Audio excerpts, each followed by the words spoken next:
Hello everyone! Magandang araw, good day, good afternoon, good morning, good evening, depende sa inyong kinalalagyan ngayong lugar. At kayo po ay aking binabati at mapagpala tayo ng salita ng Diyos sa umagang ito sa ating pagbubulay sa kanyang buhay na salita.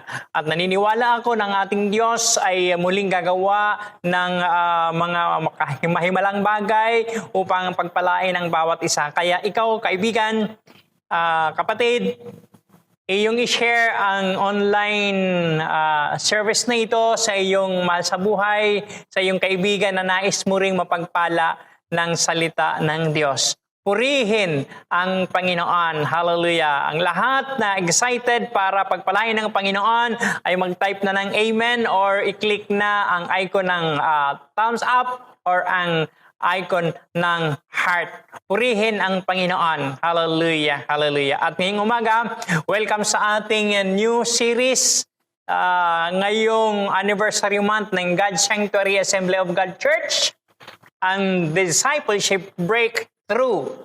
Salamat sa Panginoon sa kanyang katapatan at pagpapala sa church. Tayo ay tumatakbo ng 25th year, kaya purihin ang Panginoon sa kanyang katapatan. Ngayong umagang ito, itong linggong ito, samahan ninyo ako sa ating topic, Call for Family Discipleship. Ito ay para sa mga magulang o mga parents dyan.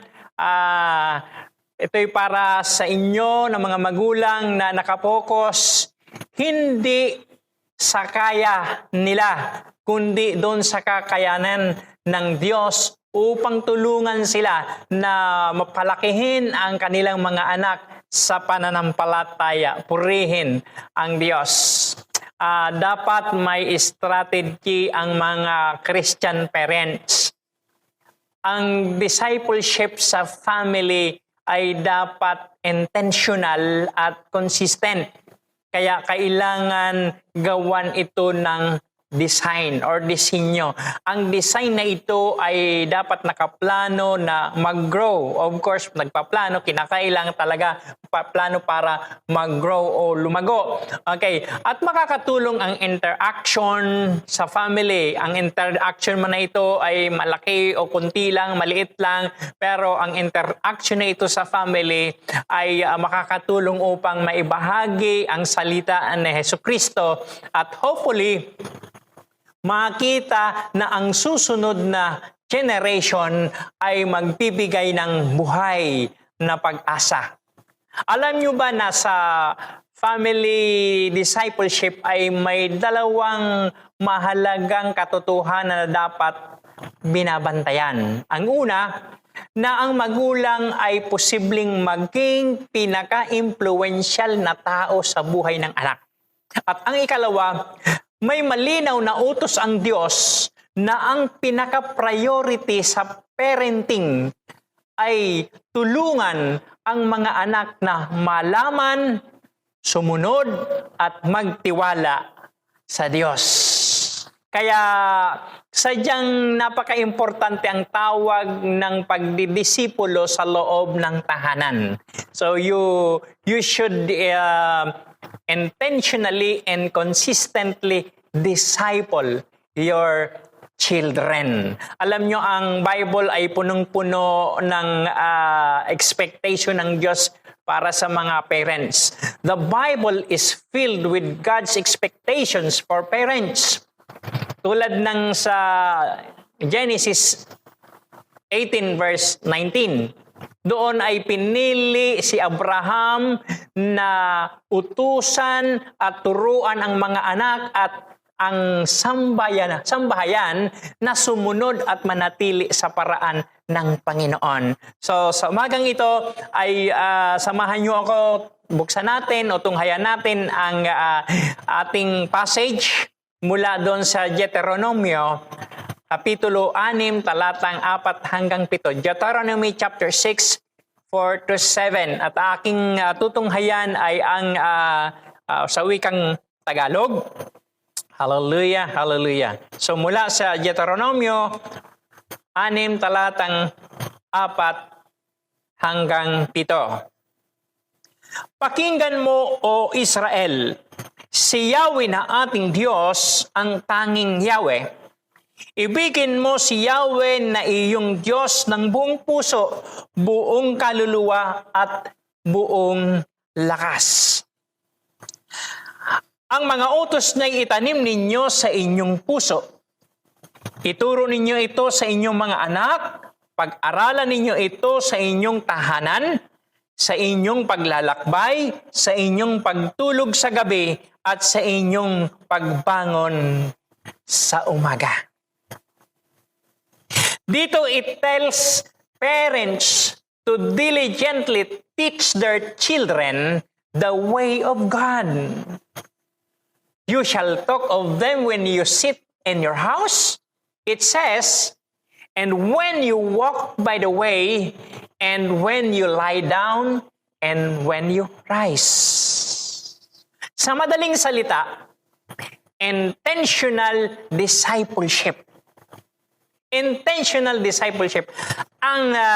Kasi ang sabihin mo ang katotohanan ng Diyos ay napakahalagang bahagi ng parenting or pagiging magulang. Why this is so important? Bakit napakahalaga na ang magkaroon o kaya yung tawag ng pagdidisipulo sa loob ng tahanan? Ang una ay command. God commands it. Ang pagdidisipulo o kaya ang family discipleship ay utos o inuutos ng Diyos. Ayon nga sa Ephesians chapter 6 verse 4, Ephesians chapter 6 verse 4, it tells, Fathers, do not provoke your children to anger, but bring them up in the discipline and instruction of the Lord. And also, the passages like Psalm 78 verse 4, we will not hide them from their descendants. We will tell the next generation the praiseworthy deeds of the Lord, His power, and the wonders He has done.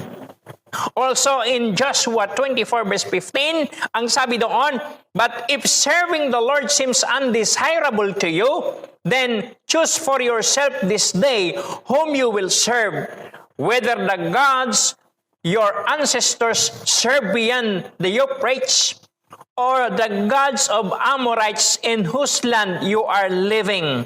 But as for me and my household, we will serve the Lord. Dagdagan pa natin mula sa Proverbs 22 verse 6. Start children off on the way they should go, and even when they are old, they will not turn from it. Mga verses na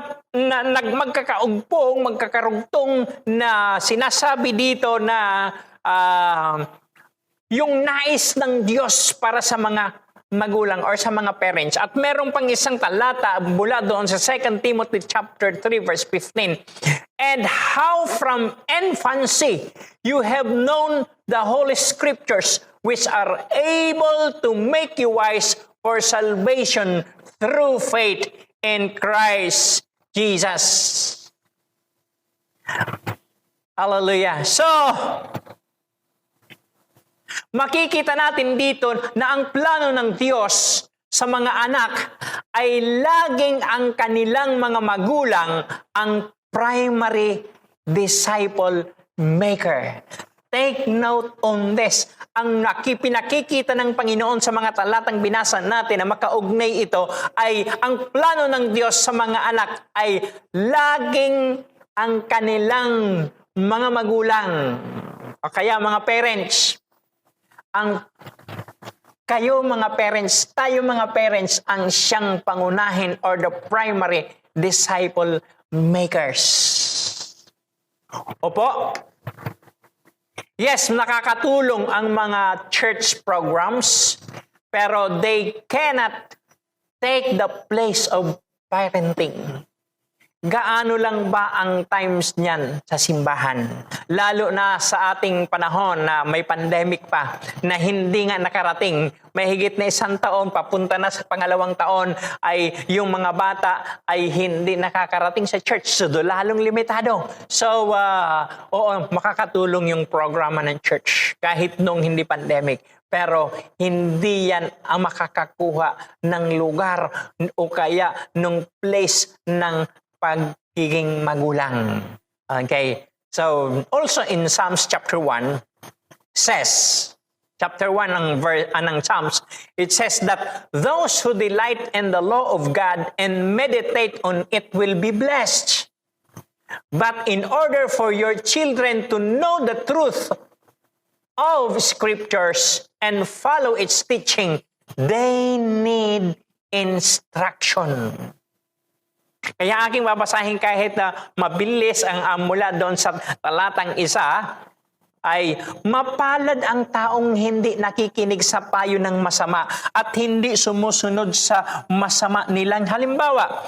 Hindi siya nakikisama sa mga kumukutya at hindi nakikisangkot sa gawaing masama. Sa halip, kasiyahan niyang sumunod sa kautusan ni Yahweh. Binubulay-bulay niya ito sa araw at gabi. Katulad niya'y punong kahoy sa tabi ng isang batisan, laging sariwa ang dahon at namumunga sa takdang panahon. Anuman ang kanyang gawin, siya'y nagtatagumpay. Kaya, tulungan mo ang iyong anak. Kung ikaw ay magulang, tulungan mo ang iyong anak o ang inyong mga anak na maunawaan kung ano ang pinakalayunin ng kanilang buhay. Ma-enjoy nila ang Diyos at maluwalhati siya forever. Hallelujah. At kapag naunawaan nila ito, magiging masaya at makabuluhan ang kanilang buhay. Remember, alalahanin natin ang Sunday School or sa atin sa God's Sanctuary ay children's ministry. Ang Sunday School o ang children's ministry is not intended to ease parents of their personal duties and obligations na commanded ng Diyos. Hallelujah.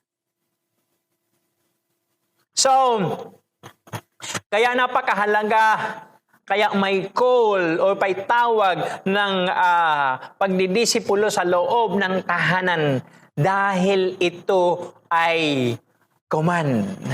God commands it. Iyon ang number 1. Okay. Ang pangalawa ay kaya napakahalaga ang family discipleship.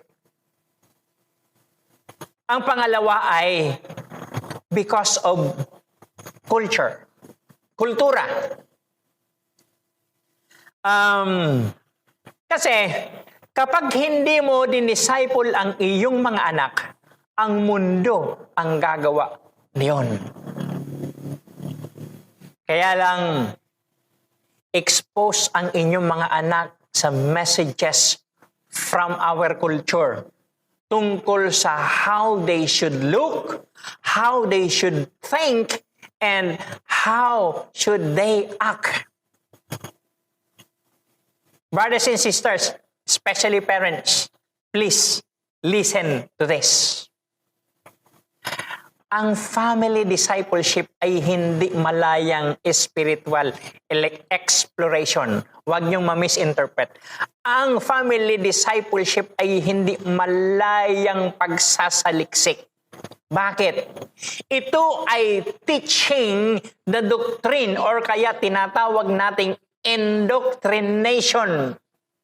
Kaya nga lang, Pag sinabing indoctrination ay naging bad words ito, para naging mabigat ito sa kultura natin ngayong panahon na sa kadahilanang mas ginusto ang idea na.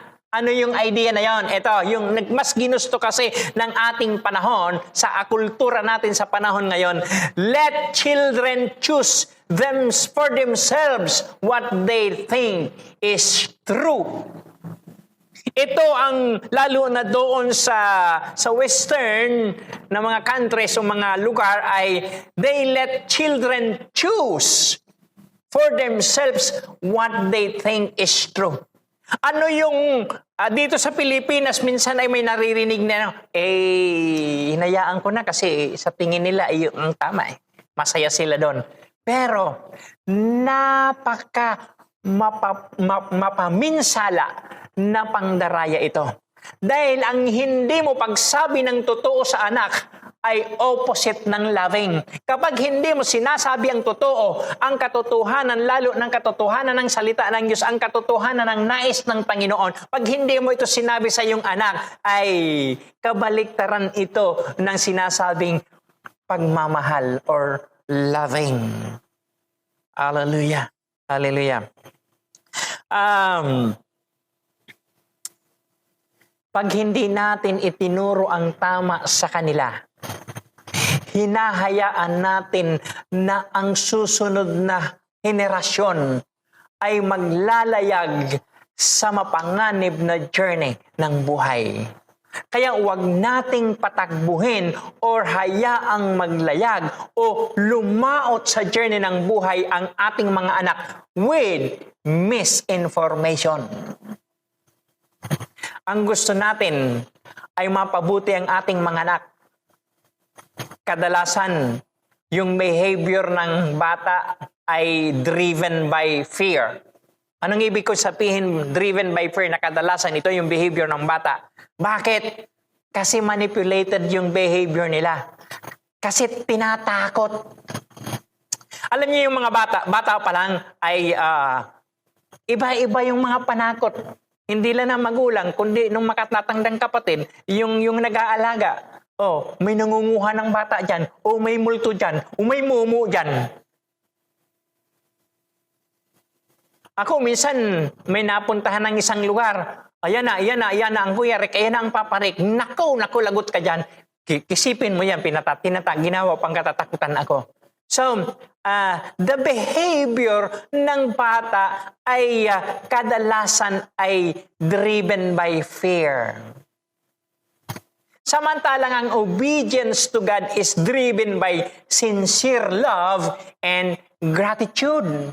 So, hindi behavior manipulation ang goal natin.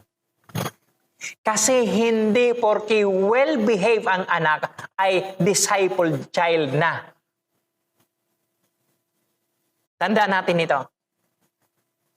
Hindi porke well-behave ang anak ay discipled child na.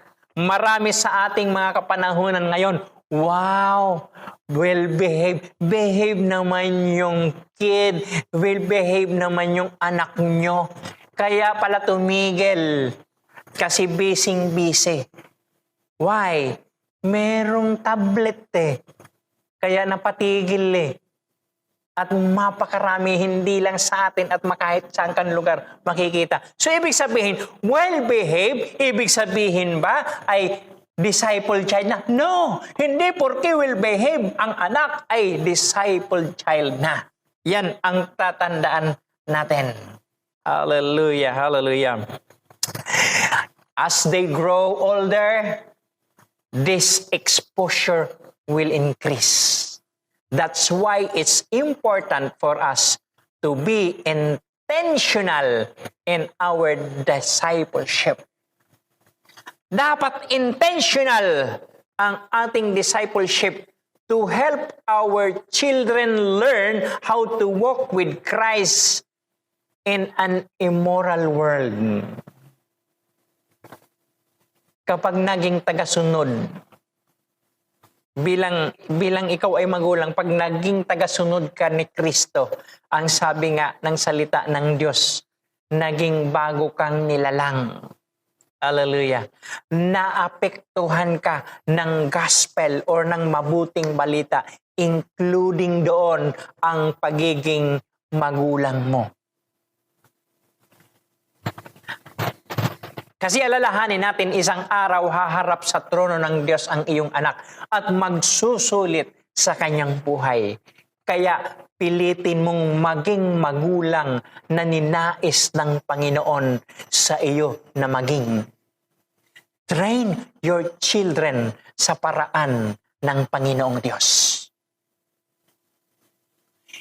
Please, don't let the culture dictate to you how you should raise your children and grandchildren. Huwag mong hayaan na diktahan ka ng kultura kung paano mo palalakihin ang iyong mga anak at ang iyong magiging apo. Ang sabi nga ng isang mapagmalasakit na kaibigan, the removal of God from schools began with the removal of God from homes. Kung sa school o kaya kung sa pagtuturo inaalis ang Diyos, yun naman ang umpisa na wala din, aalisin din ang Diyos sa loob ng tahanan. Hallelujah. So ang una, napakahalaga yung call of family discipleship because it is commanded by God. It is a command. Ang nag-command ang Diyos, kaya dapat sundin, dapat gawin. Ang ikalawa kaya mahalaga kasi dahil sa kultura. May kultura na kapag hindi mo hinubog, kapag hindi mo dinisciple ang anak mo o ang pamilya mo, ang mundo ang gagawa niyon at hahatakin yon kung ano ang kultura na umiiral sa mundo.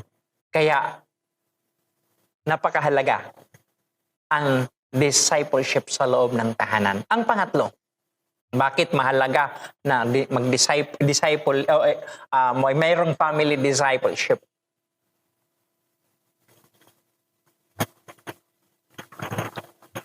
Kaya kailangan ang coach or mentor. Your soul also needs instruction. Kadalasan, instead of seeking God, bumabaling tayo sa ibang bagay upang tuunan ng higit na pansin. We look to our career or we look to our possessions.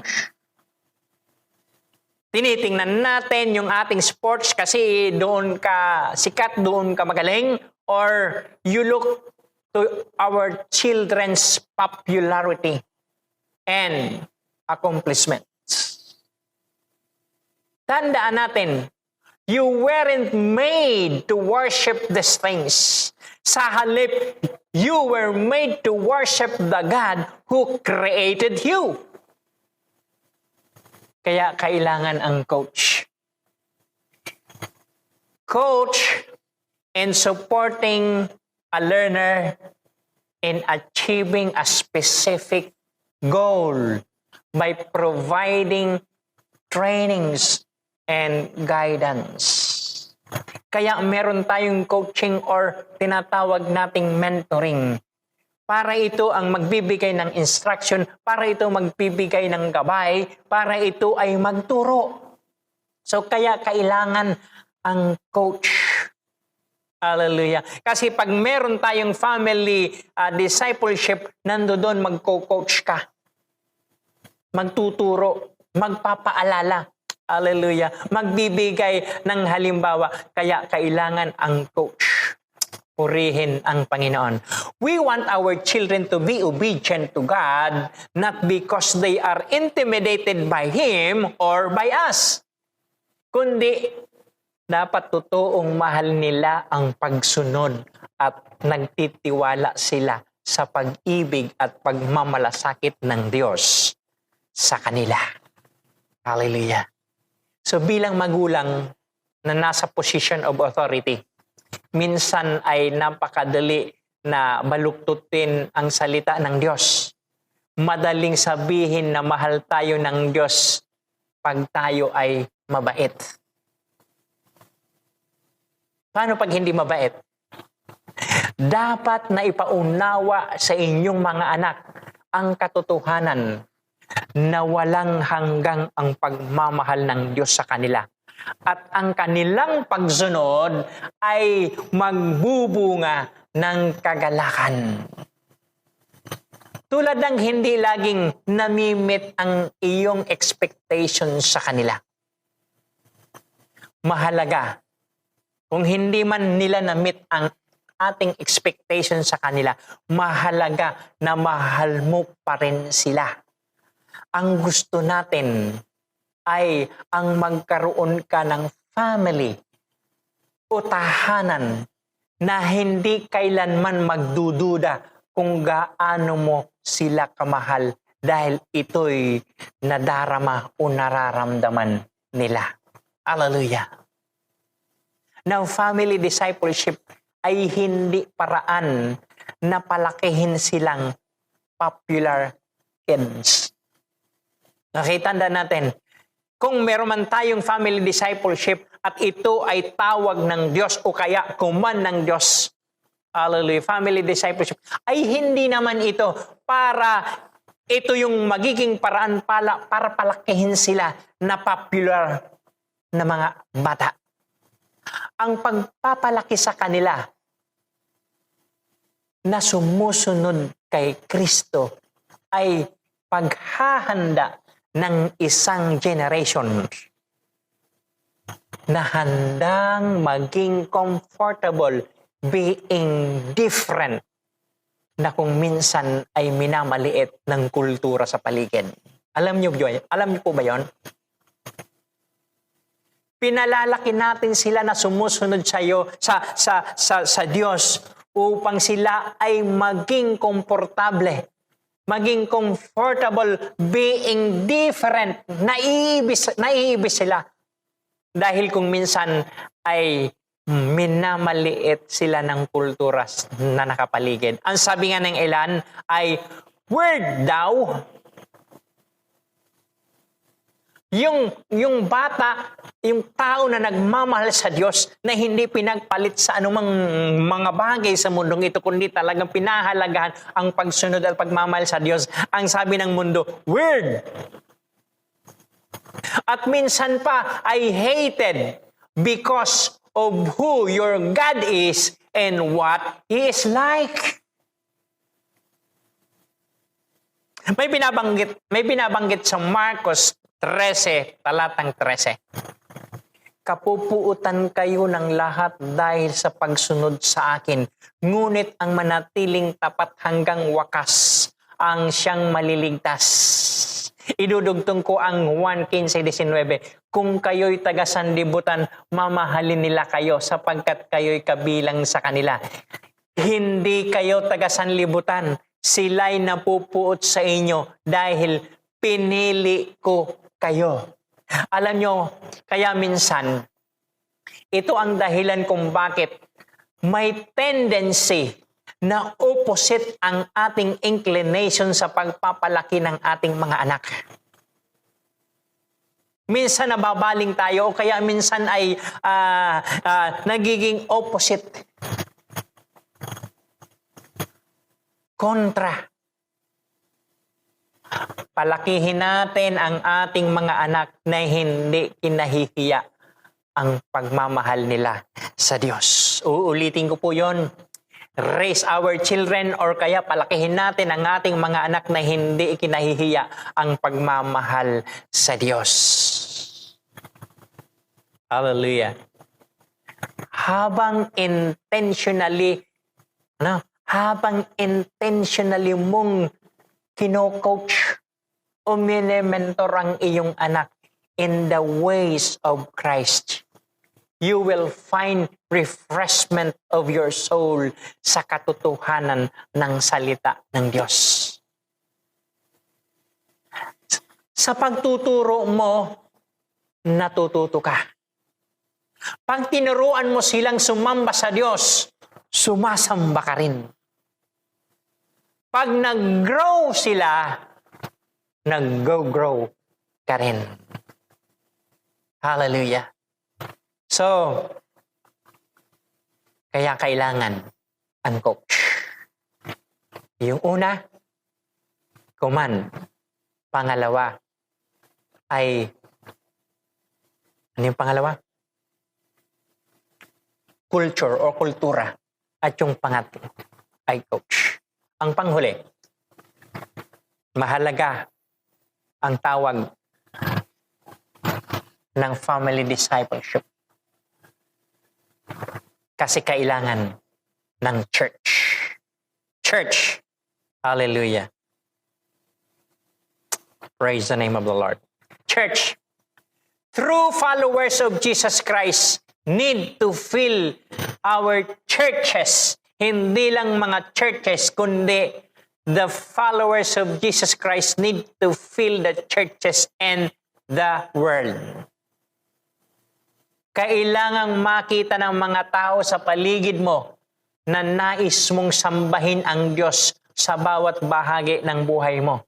At kailangan din na maunawaan ng anak mo na ang simbahan ay hindi ito karagdagan sa lingguhang activity, kundi schedule ito ng isang linggo ng pamilya. Okay, dapat ipaunawa sa kanila, hindi karagdagan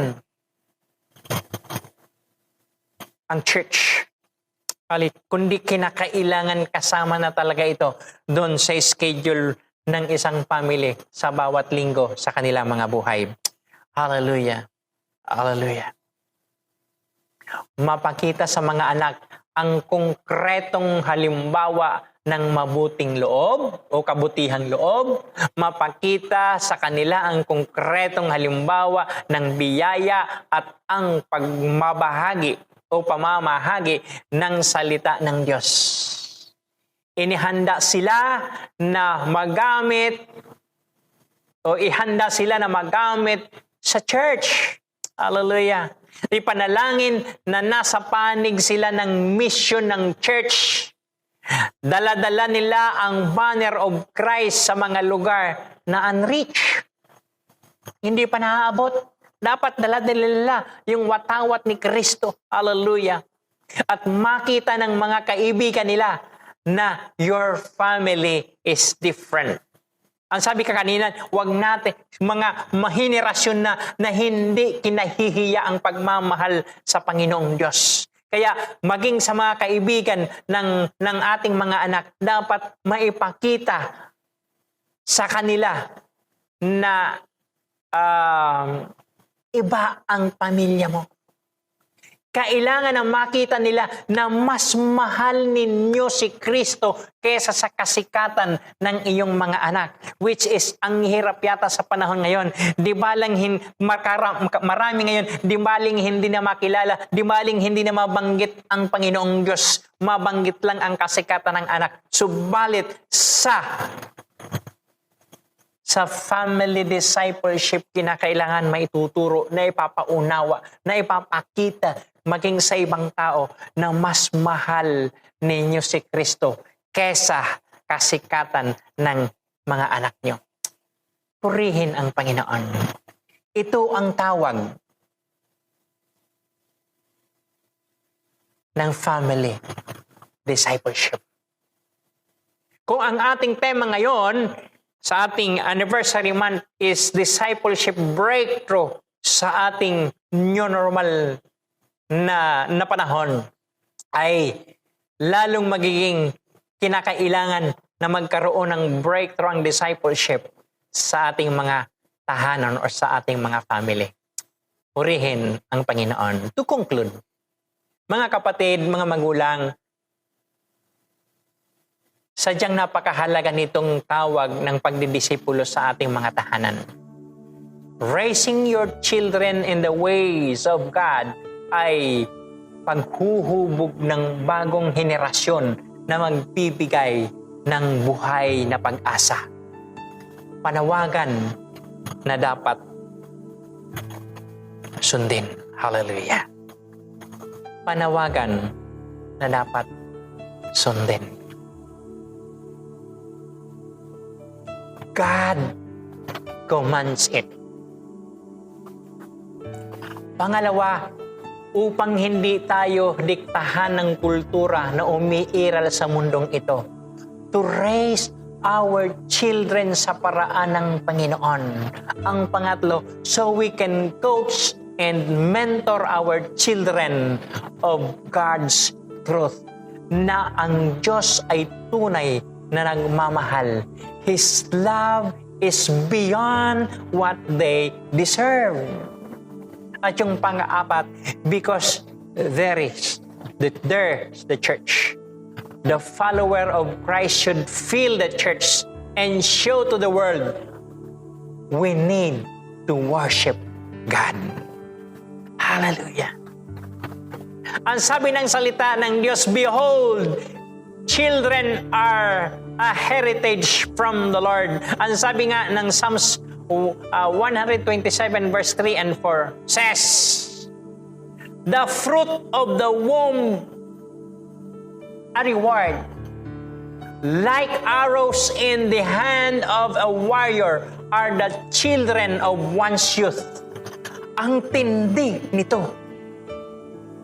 Ang tindi nito. Because the Bible says, children are like arrows in the hands of a warrior. Our children, ang ating mga anak, are like arrows that we send into the world. So, get your arrows ready. Ibig sabihin, ang ating mga anak ay katulad daw po ng arrow na iyon ay sinesend natin sa immoral world, dito sa madilim na mundo. So, kinakailangan, get your arrows ready. Kinakailangan ihanda natin ang ating mga anak. No matter how busy you are, make the spiritual discipline of your children a top priority. This might mean giving up some good things for God's best. Purihin ang Diyos. Pwedeng ipagpalit natin yung isang bagay na sabi nga niya na mabuti, pero papalit natin yung mas mabuti, pinaka-the best mula sa Diyos. Hallelujah. Sa atin ay maybe you are not spiritually expert or you are not a spiritual expert. Pero ito ang pwede mong gawin. Just open your Bible and read it with your kids. Simple. Also, lead intentional times of family devotion and prayer. And also, spend time helping your children memorize the scripture. Hallelujah. Hallelujah. Sana magsikap tayo for holiness ng ating mga pamilya through intentionally discipling our children. Dahil pag ginawa natin ito, maapektuhan positively para sa ikabubuti ng ating una pamilya, para sa ikabubuti ng ating mga churches, at para sa ikabubuti ng ating community o kaya ating lipunan ng ating kinabibilangan. Okay? At mabigyan ng kapurihan at ng kaluwalhatian ang Panginoong Diyos. Hallelujah. Ikaw kaibigan, if you want to have a new beginning, if you want to have na panibagong panimula sa buhay mo, gusto mo karoon ng pagbabago sa buhay mo, sa oras na ito, gusto kong sumunod ka sa panalangin na ito ng pagtanggap. Hallelujah. So, ipikit mo ang iyong mata. at sumunod ka sa panalangin, nagpangtanggap na ito. Hallelujah, hallelujah, hallelujah. Oh, hallelujah. Panginoong Jesus, gusto ko pong magkaroon ng pag-asa at pagbabago sa buhay ko. Lumalapit po ako sa iyo, Panginoong Jesus. Naniniwala ako na namatay ka sa krus para sa aking kaligtasan. Patawarin mo po ako sa aking mga kasalanan at inaanyayahan kita, Jesus. Pumasok ka sa puso ko. Tinatanggap kita na aking Panginoon at aking tagapagligtas. Pagharian mo po ako mula sa oras na ito. Isama mo po ang aking pangalan sa aklat ng buhay sa langit. Salamat po sa kaligtasan at sa buhay na walang hanggan. Salamat po, Panginoong Jesus. Amen. Amen. Binabati kita, kapatid.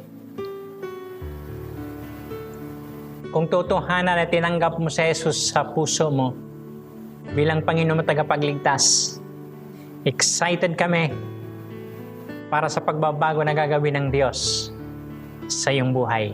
Pagpalain ka ng Panginoon. Hallelujah. Patuloy po tayong manalangin. Ang Diyos ay nangungusap sa iyo ngayon, umaga na ito.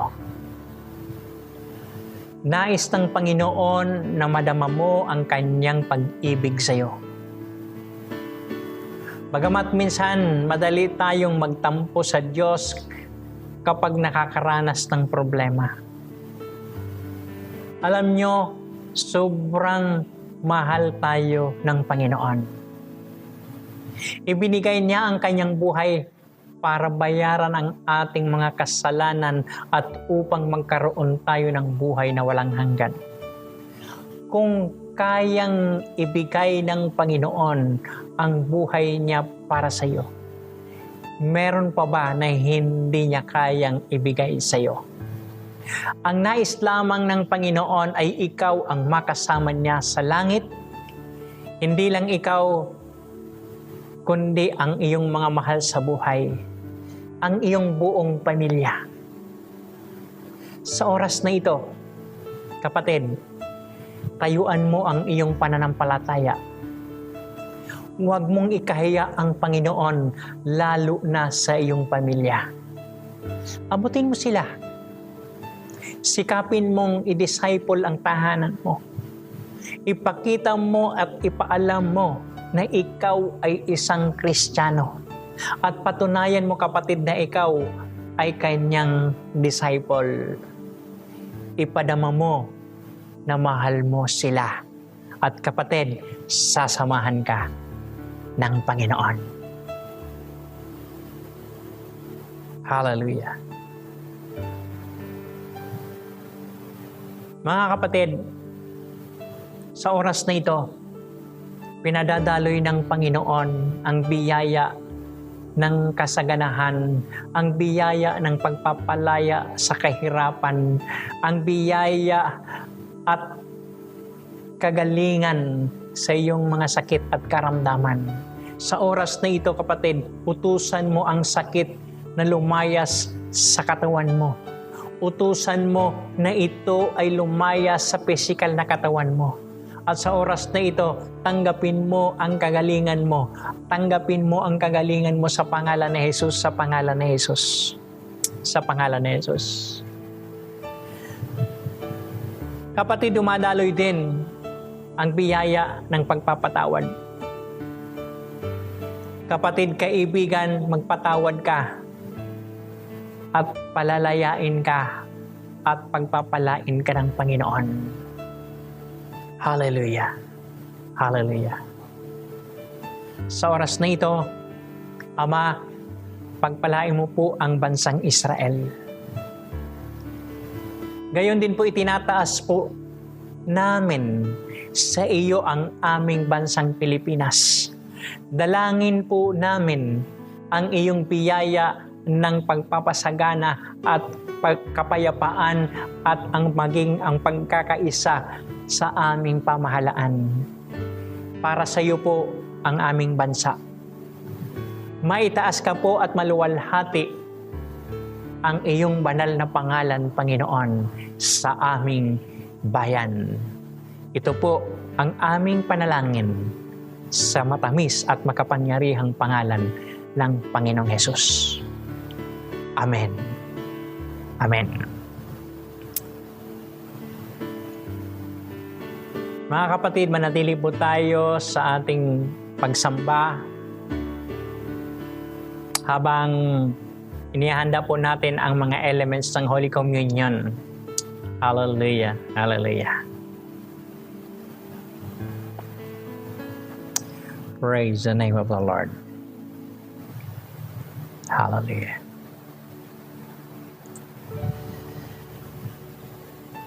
Ang Holy Communion po ay pag-aalaala po natin sa ginawa ng Panginoon doon sa krus ng Kalbaryo sa pag-display niya ng kanyang pagmamahal sa atin. Alalahanin po natin lalo maging sa araw na ito ang kanyang pag-ibig sa atin. Yung pagbatay niya at yung kamatayan niya at yung pagkabuhay na mamuli ng ating Panginoong Hesus. Gayon din naman, gaano natin pinahahalagahan ang dakilang pag-ibig ng Diyos na ipinadama sa atin. Let us partake sa Holy Communion na merong malinis na kalooban, masayang damdamin at merong galak sa ating mga puso. Ang tinapay po na nagsisimbolo ng katawan ng ating Panginoong Hesus, katawan na inihandog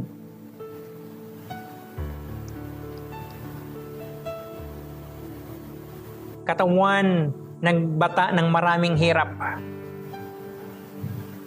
binugbog, hinagupit, nagtamo ng maraming latay at nagkasugat-sugat ito at ipinako sa krus at namatay upang tayo ay sa pamamagitan ng mga latay na tinanggap ng katawan ng ating Panginoong Hesus ay magkaroon tayo ng kagalingan sa ating mga sakit at karamdaman. Ang kopa naman na nagsisimbolo ng banal na dugo ng ating Panginoong Kristo, banal dahil walang bayad kasalanan, subalit ito'y tumigis doon sa krus ng Kalbaryo upang tayo ay tubusin sa ating mga kasalanan, linisin sa lahat ng uri ng karumihan. Kaya sa oras na ito, magpasalamat tayo sa Panginoon. Hallelujah. Hawakan natin ang dalawang elementong tinapay at ang kopa at tayo may pagsalamat sa Panginoon. Aming Ama, salamat po sa oras na ito. Minsan pa, Panginoon, sa araw na ito, inaalala po namin ang iyong ginawa doon sa krus ng Kalbaryo. Pagpapadama mo ng dakila mong pag-ibig sa bawat isa sa amin. Maraming salamat po sa aming kagalingan dahil sa mga latay ng Panginoong Hesus na tinanggap. Maraming salamat din po sa paglinis mo at sa pagtubos sa aming kasalanan at sa buhay na walang hanggan dahil sa iyong pagkamatay doon sa krus. Salamat po sa pag-asa dahil ikay nabuhay na mamuli mula sa mga patay. Kaya sa oras ng ito, Panginoon, pagindapatin mo po, maging masaya po ang aming kalooban sa aming pagpartake ng Holy Communion na ito sa oras na ito. Hallelujah. Taas po natin ang mga elements. Hallelujah. Habang magkakasalo si Jesus at ang kanyang mga alagad, dumampot din siya ng tinapay at matapos magpasalamat sa Diyos ay kanyang pinaghati-hati iyon at ipinigay sa kanila. Sabi niya, ito ang aking katawan na inihahandog para sa inyo. Gawin ninyo ito bilang pag-aalaala sa akin. Mga kapatid, sabay-sabay po nating tanggapin ang tinapay at angkinin po natin ang kagalingan sa ating mga sakit at karamdaman.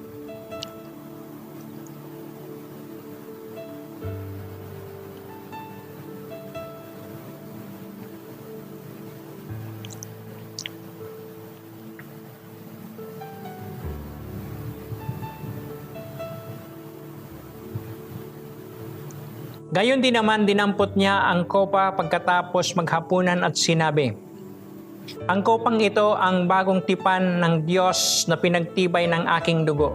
Ang aking dugo ay mabubuhos alang-alang sa inyo." Sabay-sabay po nating tanggapin ang kopa at magpasalamat po tayo sa ating Panginoon.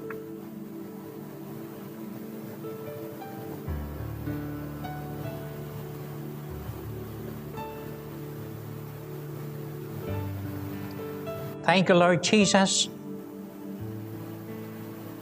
sa pagmamahal mo sa amin. Thank you sa mga kagalingan. Thank you rin po sa aming kaligtasan, sa iyong kaluwalhatian at ang karangalan. Salamat po. Sa oras na ito, taas po natin ating mga kamay sa Panginoon at tanggapin natin ang pagpapala ng Diyos. The Lord bless you and keep you. The Lord shine His face on you and be gracious to you. The Lord turn His face toward you and give you peace. Lord, we receive all your blessings. Thank you po.